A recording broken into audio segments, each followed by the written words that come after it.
Bravo, Alex. Of course, it's a great way to start the morning. Very happy, D major. It's an exuberant and energetic piece, and extremely happy and also very tender, right? I would love to hear actually just more evolution in your sound and more, like for instance, these all sound the same, right? And then we want to hear sounding even greater than the opening. So what I want to talk about is how you use your bow, because our bow is like a paintbrush, right? It really has to paint the color and the sound development that we want. So if you use the same amount of bow on everything, then everything sounds the same, right? And I think that that's like the first thing you have to think about when I was thinking about this piece this week. I was thinking about, first of all, it's forte with the crescendo. There's all these swells going here, and then back to here, and getting you to here. You want each of those triads to be different than the one that came before it. The different color, a different speed, a different amount of air that goes through it, right? So that the brilliance comes out. So let's just think about this. So if you start right there at the frog, you're kind of stuck right there at the frog, aren't you? What happens if you don't start at the frog? Start more, just a little bit out, and then think about, so that each one of those has an evolution of growth in the way you use the bow. Just try it by yourself so we can really hear that. And then the next triad. And the next one. I'd love even more on the third one, right? That's right. You have to, it's not easy what we do. You have to actually put a lot of effort into it and really a lot of intelligence, right? Sorry. Really, you want to have just a lot of openness there. So use your whole bow for that. Let's try it together. Now, let me just say one other thing. So, how's the tempo? I don't think I can do fast. No faster, right? Yeah, I think it's like this much too fast, because when you get to, it's just a big scramble. I personally like to try to figure out how fast I can play those 16th notes, and then take that as the tempo for the movement, because I think also if you just have, without losing any of the excitement or the exuberance that you have, but if doing a little bit more with the sound colors and the speeds of your bow, and also breathing from time to time. There are places I think there's really gobs of time to take more air into your body. Just play right there. Let's find a tempo that you can really control that at. Yeah. But see, do you want them to all sound all the same? Don't you want a little bit of shape in there? So give me the shape. Now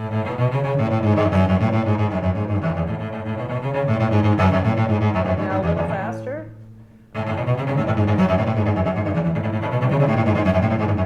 That's right.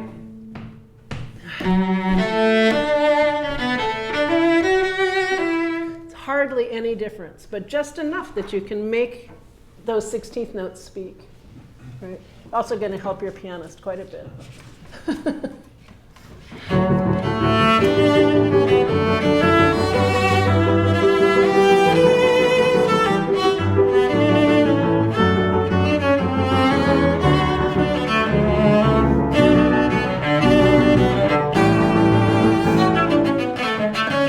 Good. So also maybe you have to come away and just start a little. So you have, so that's another, and then I don't think you have to be right in time. You can take it almost hover. So you really hold that G till the last possible second, and then you release from that. So once more. Only forte. It only starts forte.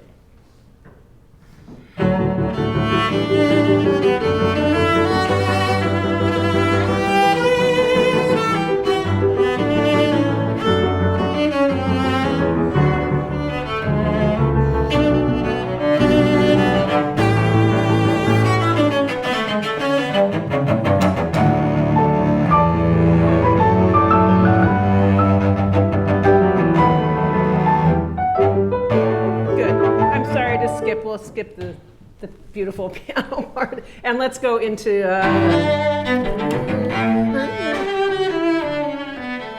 that now. Piano there, right? Piano with a little more spacious quality, right? Let's do before. Do you have letters or measure numbers? Measure numbers. Well, then I'll just have to say where. Why don't you start here? Okay. 36. 36. Yeah. Oops.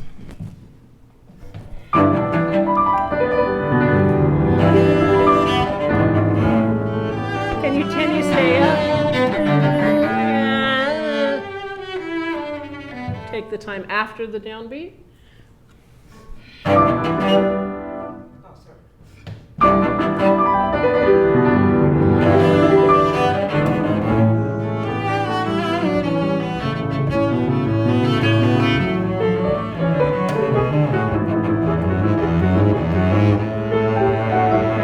Good, Alex. Again, this is the colors.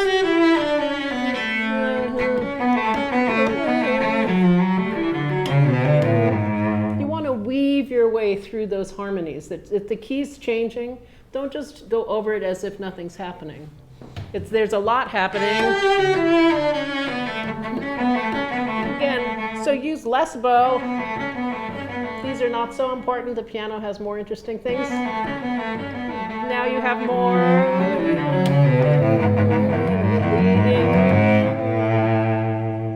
leading to the new key, right? Same place?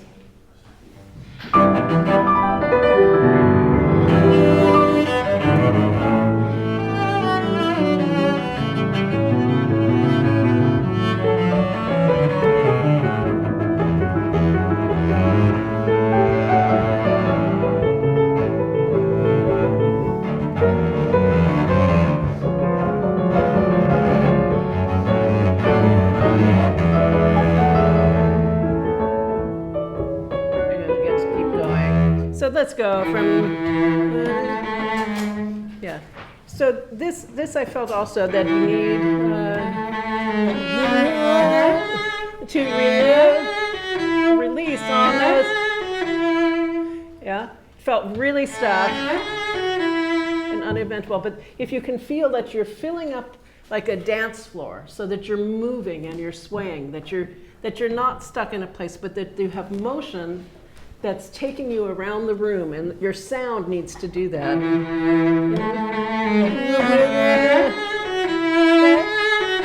Right? So it's all about how you use the bow.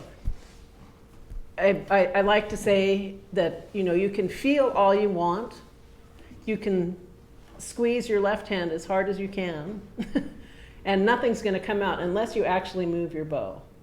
Right, so make sure that you're feeling when you want something to open, when you shift, you actually have to move the bow. For me, the bow should lead the shift. So your left hand follows that motion so that the sound blossoms when you get to the top. Let's just do right there, that's, no.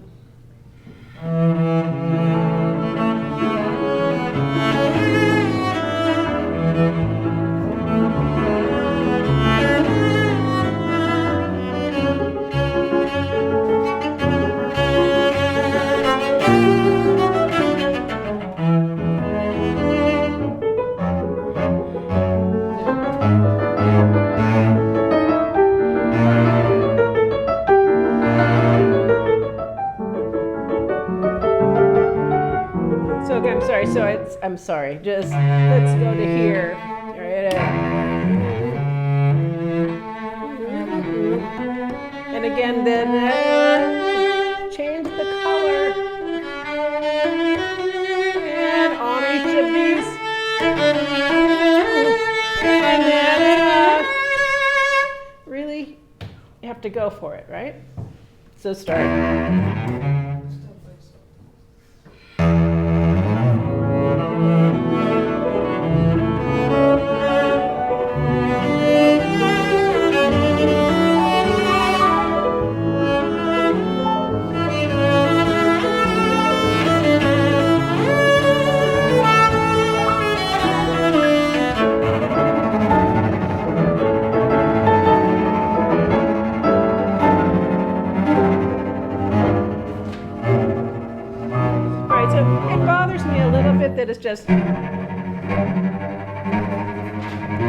That it's just sort of a frenzy, instead with a little bit of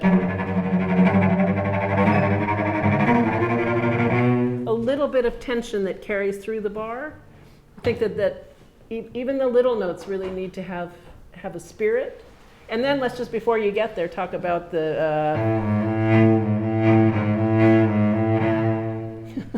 that also has to come from the bow. A little bit the vibrato, but I missed the accent, right? You need to do a little pulse, a little bit with your arm, a little bit with your first finger. But I think that it's kind of a weird thing, but very effective, right? So just do that one slowly so I hear you do it. Yeah, see, that sounds like a lean, but not an accent.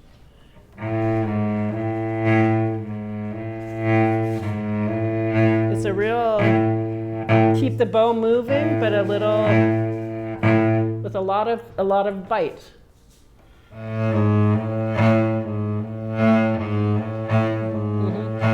Still, it's got a curve in it, it's not too vertical. Yeah. Yeah. So you're stopping and biting, but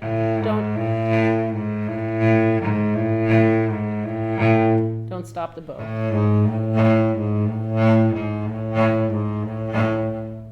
Better.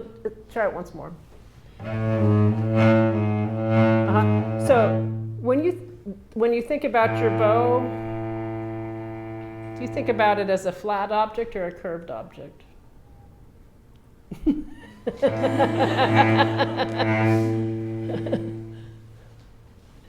I guess a curve. Yeah, I hope so. Yeah, but what you're doing, and I know this is an awkward place, is you're playing it flatly. And what you need to do is play it curved so that you have a spring, a curve on each note, right? I'm overdoing it so you can see it, but yeah.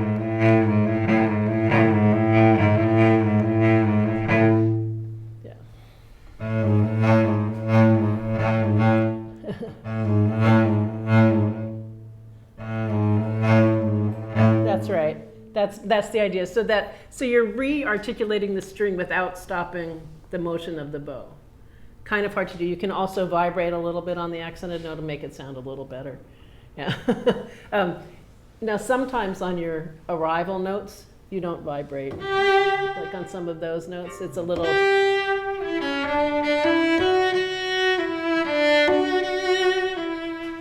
I would love that not to happen. Yeah. Can you start that same place again? And so we can incorporate all of those things.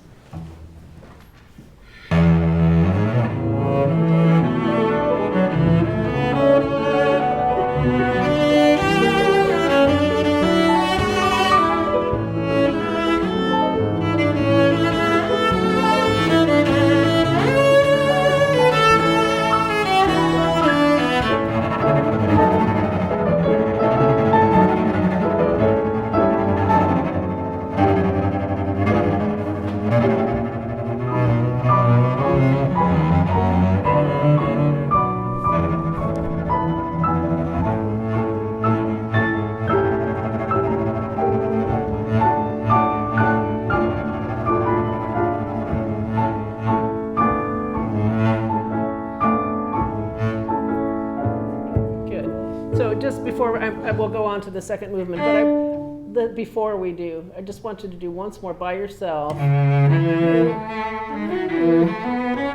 And really feel it. I want to hear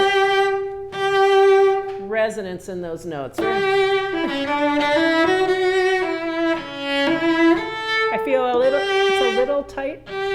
So again, the idea of the curve, curving, pulling the sound out, not pressing down, but pulling, right?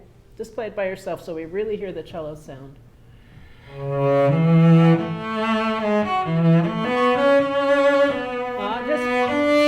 It's piano, right?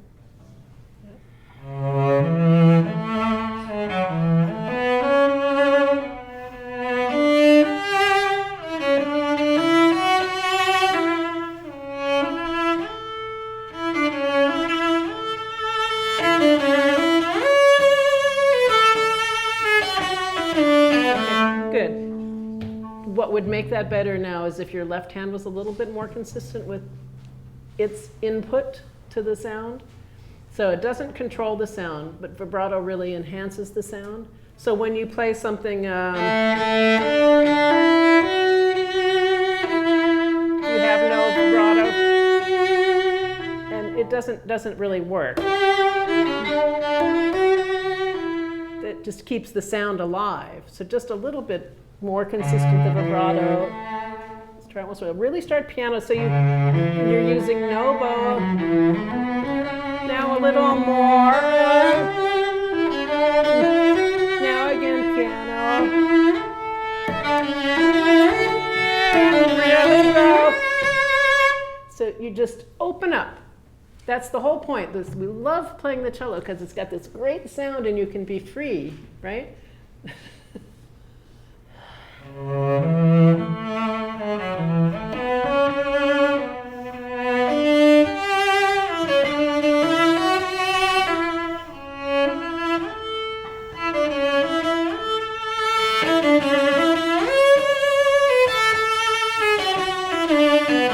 Let me just hear that. Just that. So it's actually not bigger on top than it is at the bottom. Yeah, once more. So they shiver. Move the bow as you're shifting. So take the shift you can take forever. Just as long as you're moving your bow.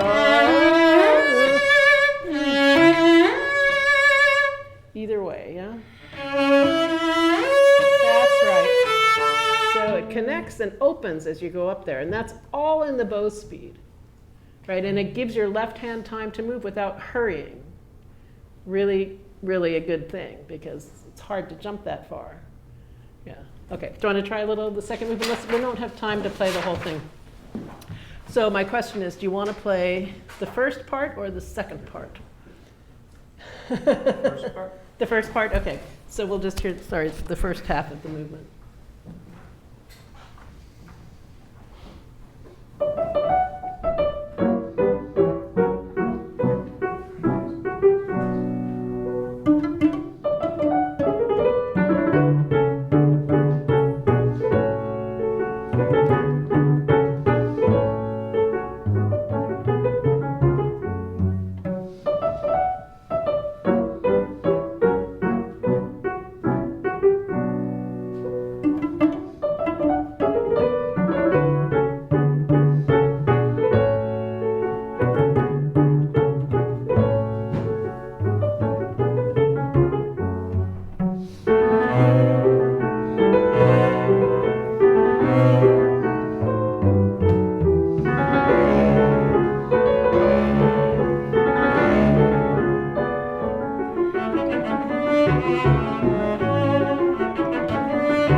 So just so we have time to talk about it. So it's one of the most beautiful melodies, this intermezzo right here. It's a little lullaby, love song, however you want to think about it. But could it be,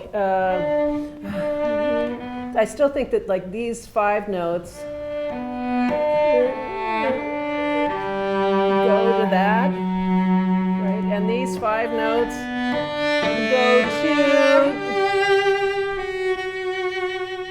so I felt like each one was equally beautiful. You want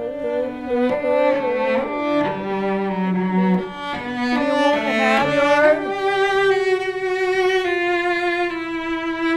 and then you have, that makes a long, now you have a phrase. If you have evolution, if you have different arrivals, if you have notes that lead and notes that land, if you have notes that recede, then and weave around, then you're going to make a long phrase. Otherwise, you're going to have a lot of beautiful things that don't actually fit together and blend into something that's delicious and mouth-watering and spine-tingling, right? So you really want to think about that. So a lot of that, again, has to do with not only just thinking about it that way, but how you distribute your bow. Whatever fingering you choose to do. But I think if you equally play those notes, it's not so interesting. So really weave. It doesn't have to be a big crescendo. It has to be a shape of a phrase. Try that.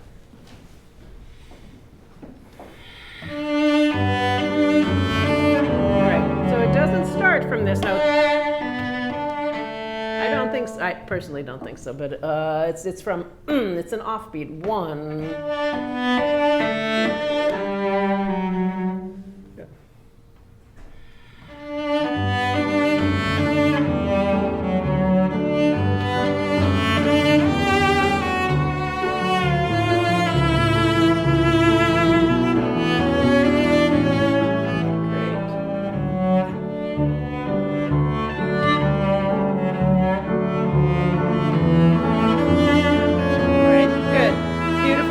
The first phrase particularly is much better. So the second phrase, that as a surprise. Isn't that a surprise? And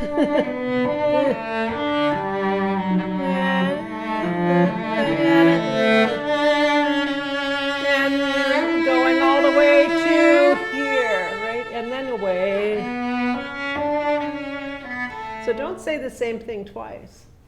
Change it. Change the emotion. Change what you're trying to convince somebody to love you. Got to try a second way of saying it.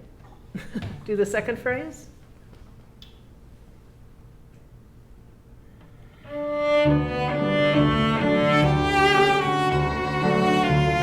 Now, so interesting that you chose that. So, yeah.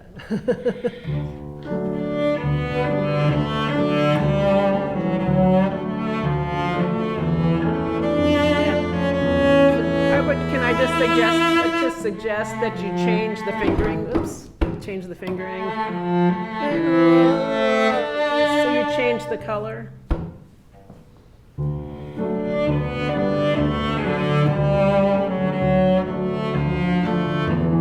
Yeah, that's okay. Once more.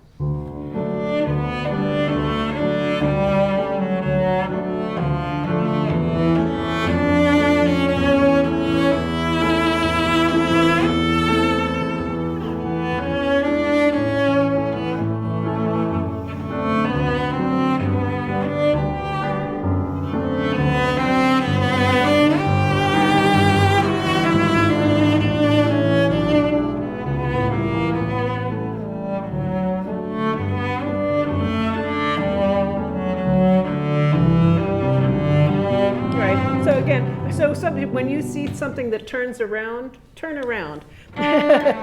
So you have these 5 notes and it turns to there. And especially here,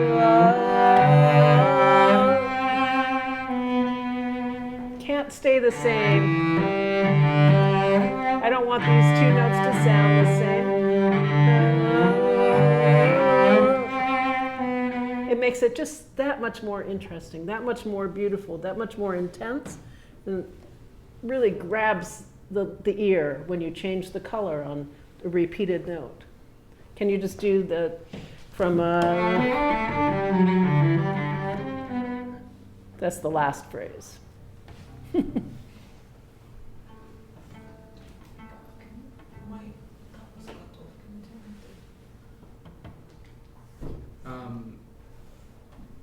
you know where it is? Yeah, it's 74. Okay.